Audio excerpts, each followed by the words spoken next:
মায়ের কাছে প্রার্থনায় কারোর চোখ জলে ভাসে, কারোর ঠোঁট কেঁপে ওঠে মা ডাকের আবেগে। দণ্ডি কাটে কেউ মায়ের পায়ে মনস্কাম রাখবে বলে, কেউ বা নির্বাক। বড় মা কাউকে খালি হাতে ফেরায় না, মায়ের ছায়ায় সবার মন জোড়ায়।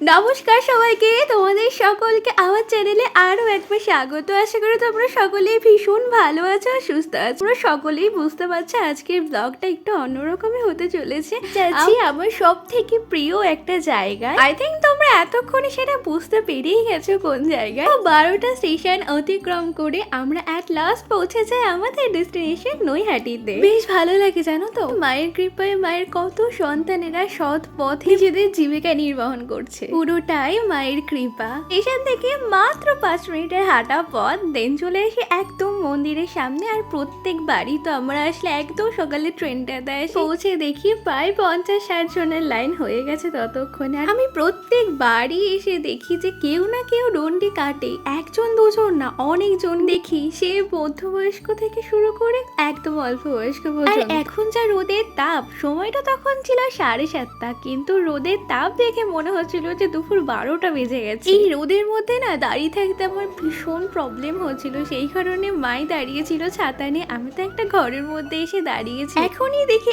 এত মানুষ ডন্ডি কাটে, তাহলে ভাবো বছরে যখন পুজোটা হয় তখন এরকম কত মানুষ আসে। মায়ের যে অনেক মহিমা, পবিত্রতার সাথে মায়ের কাছে কোনো কিছু চাইলে মা কোনো দিন তার ভক্তকে কখনো ফেরায় না। না না, এটা আমার কথা নয়, এটা হচ্ছে মায়ের প্রত্যেকটা ভক্তের কথা। মায়ের মুখটা একদম কাছ থেকে দেখলে না চোখটা জড়িয়ে যায়, গায়ে কাঁটা দিয়ে ওঠে। তো প্রথম লাইনেই আমরা ছিলাম, তো সেদিনকের মতন আমরা অঞ্জলিও দিতে পেরেছিলাম। হ্যাঁ হ্যাঁ জানি, মন্দিরের ভেতরে ফটো বা ভিডিও করা একদমই নিষিদ্ধ, তবুও তোমাদের জন্য ছোট্ট ছোট্ট কয়েকটা ক্লিপ নিয়ে এসেছি। ভোরে মাকে প্রণাম করে নিজের মনস্কামনা জানিও, মা অবশ্যই তোমাদের সকল মনস্কামনা পূর্ণ করবে।